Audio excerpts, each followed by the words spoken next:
어제는 열왕기를 전체를 바라보는 시각에 대해서 소개를 드렸습니다.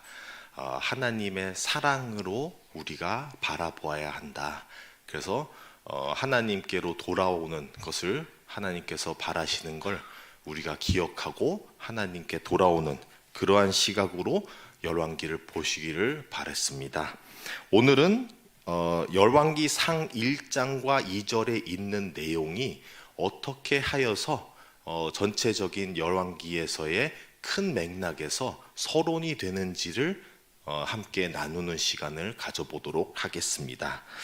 어떠한 이야기도 잘 쓰인 이야기라고 한다면은 두 가지 부분이 이루어지겠죠. 첫 번째로는 서론이라는 부분이 전체적인 큰 그림의 맥락을 잘 설명해주고 또 앞으로 이어날 이야기들을 암시해주는 부분을 잘 역할을 할 것입니다. 또 좋은 이야기는 이야기 안에서에 나오는 작은 일들이 나중에 가서 전체적인 그림에 이러한 이유로 거기에 삽입이 되어 있었구나 라고 우리는 알게 될 것입니다. 그렇게 하여서 이야기가 짜임새 있게 잘 쓰였구나 라고 우리는 알게 되는 것입니다. 이러한 좋은 이야기와 같이 오늘의 열왕기 또한 짜임새 있고 이 서론 부분이 앞으로에 일어날 일들을 잘 알려주고 있다는 것을 말씀드리고자 하는 것입니다. 앞서서 또 한 가지를 우리가 잘 알아야 하는데요. 우리는 아무래도 이스라엘 사람이 아니다 보니 이스라엘의 이야기들과 역사들을 잘 알지는 못하고 있습니다. 그렇기 때문에 우리가 성경을 대하고 읽을 때 좀 어려운 부분들이 있는데요. 예를 들자고 한다면 우리가 한국의 전래동화들이 우리에겐 익숙하잖아요. 그래서 전래동화에서는 하나의 무언가가 나오면 다음에 무언가가 나올 줄을 알 때가 있습니다. 그건 우리의 문화에 우리가 잘 이해하고 있기 때문인 것입니다. 예를 들어서 꽃감이 나오면 호랑이가 나올 수도 있다는 것을 알고 있고요. 그 다음에 도끼가 나오면 금도끼냐 은도끼가 나올 수도 있다는 것을 우리는 알고 있다는 것입니다. 그러나 예를 들어서 외국 사람이 한국 이야기를 들으면서 꽃감이 나오면 왜 꽃감이 나왔지? 하게 되는 게 자연스러운 현상인 것입니다. 오늘 우리가 성경을 바라볼 때도 똑같은 것입니다. 이스라엘 사람들이 봤을 때는 전체적인 맥락을 잘 알고 있기 때문에 어떠한 이야기가 나오면 어떠한 맥락에서 나왔구나를 이해하지만 우리는 그것에 대한 이야기를 잘 모를 때가 많다는 것입니다. 그러한 부분에서 오늘은 열왕기 상에서의 1장과 2장에서 나오는 이야기가 어떻게 해서 서론이 되는지 또는 그 이야기가 왜 이스라엘 사람들에게는 서론으로 이해가 될 수 있는지를 말씀을 나누고자 하는 것입니다. 오늘의 이야기에서는 서론에서에는 솔직히 두 주인공이 나오고 있습니다. 오늘은 두 주인공을 소개하겠는데요. 첫 번째 주인공은 이제 이 오늘의 성경 말씀에 읽었다시피 아도니아라고 하는 다윗의 네 번째 아들이 되겠습니다. 자, 다윗의 네 번째 아들이 나오긴 하는데요.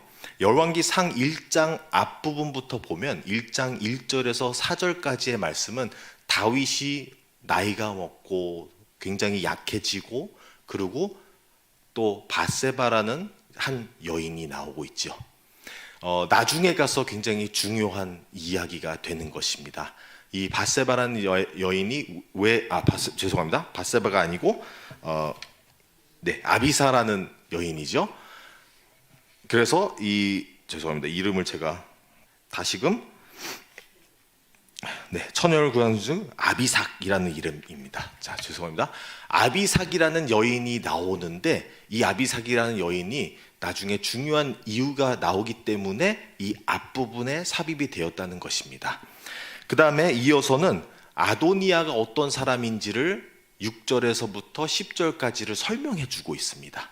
그래서 어제는 물론 봤듯이 6절의 말씀에서 보면은 다윗이 훈계를 안 하고 교육을 안 했다는 부분도 있지만 앞부분에서의 저희가 5절을 보게 되면은 아도니아가 스스로 왕이 되고자 하는 부분도 나오고 6절에서 압살롬 그의 형을 닮았다라는 부분, 그의 후에 나온다는 부분을 말해주고 있는 것입니다.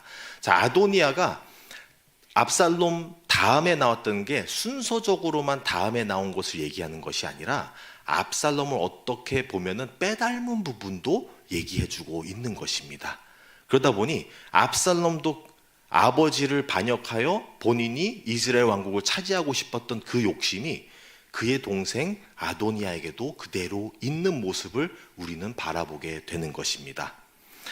그리고 아비삭이 왜 중요하냐라고 한다면요, 압살롬, 이제 제가 소개하고자 했던 첫 번째 주인공이 아도니아지만 솔직히 두 번째 주인공은 오늘 열왕기상에 나오지는 않지만 지금 방금 언급된 압살롬이 되는 것입니다.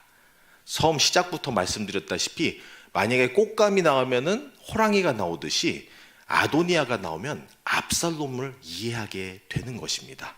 그러면 압살롬은 어떤 사람이었냐? 다윗에게 반역을 했는데 그의 이야기 중에 굉장히 중요한 이야기가 하나 있죠. 예루살렘 성전으로 이제 군사를 이끌어 쳐들어온다는 소식을 듣고 다윗은 자기의 가족들과 필요한 이제 측근들을 데리고 빨리 도망치는 장면을 보게 됩니다. 도망친 다음에 압살롬이 이제 왕궁에 들어와서 했던 일이 있어요. 그가 옥상에다가 텐트를 치고 거기서 아버지의 후궁들과 침실을 한 거죠. 그게 왜 그런 일이 있었냐 하는데, 그 당시 고대 근동 문화에서는 정복한 사람이, 정복자가 패배한 자의 후궁들과 잠으로써 자기의 승리를 표현해주는 그러한 상징적인 풍습이 있었다라는 것입니다. 그러다 보니 압살롬이 그렇게 했다라는 것은 그 당시 고대 근동의 주위 나라에 사는 풍습을 가지고 왔다라는 것인데, 오늘의 말씀을 보면 아도니아가 본인이 스스로 왕이 되고자 하여서 솔로몬이나 다윗 왕은 이제 너무 약하니까 침실에만 있고, 그러니까 본인이 꾀해서 이제 자기가 왕 되고자 하고 있는 잔치를 벌이고 있는 것입니다. 본인 어떻게 보면 이제 김칫국부터 마시고 있는 거죠. 그래서 그 자리를 마련해서 준비를 하고 있는 과정 속에서 오늘의 말씀은 이제 우리 나단 선지자가 솔로몬을 왕으로 세우고자 하여서 본인이 이제 그 기획을 해서 다윗 왕에게 밧세바와 함께 가는 것을 보여주고 있는 것입니다. 그러면서 이어지는 이야기가 이제 솔로몬 왕이 어떻게 해서 솔로몬 왕이 되는지도 얘기를 해주고 있지만, 솔로몬 왕이 되고자마자 아도니아는 이제 당황스럽죠. 그리고 아도니아가 같이 잔치를 벌이고 있던 사람들이 솔로몬 왕을 다윗 왕이 보좌에 앉게 하였다라는 소식을 듣는 순간 다들 무서워서 도망가 버려요. 괜히 그 자리에 앉아 있다가는 반역죄인으로 몰릴 수 있기 때문에. 그래서 다 흩어지고 이제 아도니아가 혼자 남게 되죠. 그때 아도니아가 이제 자기 목숨을 구하고 있는데 솔로몬은 이제 그를 굳이 치지 않으려고 하고 있습니다. 그래서 아도니아를 그냥 조용히만 살면 너를 놔두겠다라는 입장으로 가고 있는데, 아도니아가 굉장히 큰 실수를 범하게 돼요.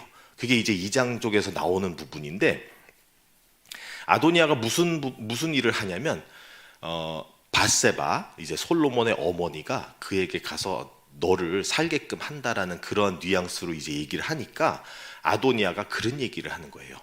나는 다른 거 필요 없다. 왕궁 필요 없다. 솔로몬이 왕이 되면 좋겠다 나도. 그런데 딱 한 가지만 주세요 라고 하고 나오는 이야기가 아비삭을 나에게 주세요라는 내용을 가지고 있어요. 근데 이 이야기를 밧세바는 굉장히 순수한 마음으로 받아듣고 솔로몬에게 가서 얘기를 하죠. 근데 이 얘기가 뭐냐면 아도니아가 나는 너의 정복자다라는 의미를 하고 있는 거예요. 밧세바가 굉장히 순수한 마음으로 들었지만 이 내용은 순수한 게 아닌 거예요. 그러니까 솔로몬이 받아들일 때 그 의미가 뭔지를 알기 때문에 그러려면 차라리 왕국을 달라고 하지 라는, 왕국을 주겠다는 얘기가 아니라 그 의미가 그 의미입니다 어머니 라고 말씀을 하고 있는 거예요. 그러면서 거기서 바로 처벌을 당하게 되는 거죠, 아도니아가. 자, 그러면 이 이야기를 봤을 때 왜 이 두 주인공이 이러한 결과를 맺게 되었는지를 보게 되는 것입니다. 압살롬은 앞서서 아도니아의 형 압살롬을 아도니아가 분명히 보았겠죠. 압살롬이 반역을 일으키고 어떻게 해서 왕권을 쥐려고 하다가 전쟁터에 나가서 나중에 죽는 것을 분명히 보았을 거예요. 그러면 그걸 보았던 동생은 자기 형이 가는 길을 가지 말았어야 되죠. 근데 문제는 그의 형이 간 길을 그대로 따라가는 거예요. 그럼으로써 본인도 나중에 결말이 죽음으로 간다는 것이죠. 자, 이 이야기가 왜 서론에 있냐? 우리는 그냥 쉽게 솔로몬이 왕된 이야기로만 이해할 수가 있지만 이 이야기는 앞으로 열왕기에서 나올 내용을 암시해주고 있는 것입니다. 이 이야기를 조금 다르게 변형해서 말씀을 드릴게요. 압살롬을 북이스라엘이라고 친다 하고 아도니아를 남유다라고 생각한다면 어떤 일이 일어나냐면 북이스라엘이 죄악을 행해서 나중에 죽음으로 가는데 그거를 그대로 바라보았던 동생 남유다는 거기서 돌이켜서 회개하여서 살았어야 되는데 회개를 하지 않고 그 길 그대로 따라가서 나중에 자기도 죽음으로 가는 것을 보여주고 있는 것입니다. 그렇기 때문에 오늘의 이 1장 2절에서 나오는 내용들은 우리가 쉽게 놓치고 그냥 솔로몬이 왕된 이야기로 왜 아도니아가 나왔을까? 왜 아비삭이 나왔을까? 모르고 지나갈 수 있지만 이스라엘 사람들에게서는 이 이야기가 무슨 이야기를 하는지를 알 수 있게 되는 것입니다. 그 이야기는 앞으로 나올 전체적인 맥락에서 북이스라엘이라는 큰 형과 남유다라는 작은 동생이 똑같은 현실을 맞이하게 될 것을 암시해주고 있는 서론이 되는 것입니다. 마무리 짓도록 하겠습니다.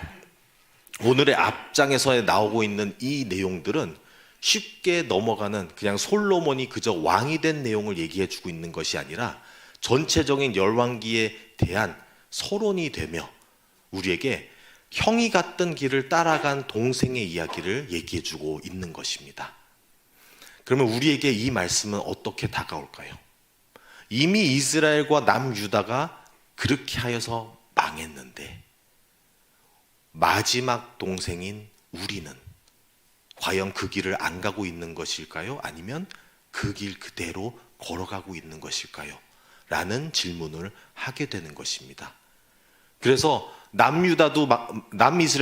북이스라엘도 망하고 남유다도 그렇게 망했는데 우리는 어떻게 살아가고 있는지, 우리도 혹시나 그들의 실수를 우리가 돌아보지를 못하고 그대로 하나님께 죄악하면서 그대로 그 길을 걷고 있지는 않는지 꼭 살펴보면서 우리는 하나님께서 우리를 계속 회개하고 돌아오라고 하는 그 말씀을 들으며 아버지의 사랑으로 우리가 들어가기를 간절히 바랍니다. 그래서 오늘의 말씀을 통해서 앞으로에 나올 열왕기에 대한 많은 이야기들을 우리가 하나님의 사랑으로 보고 또 우리에게 회개로 돌아오라는 말씀으로 이해하며 나아가기를 바랍니다. 기도하겠습니다. 하나님 아버지 감사드립니다. 오늘의 말씀을 통하여 앞으로 나올 열왕기에 있는 내용들을 우리가 살펴보게 되었습니다.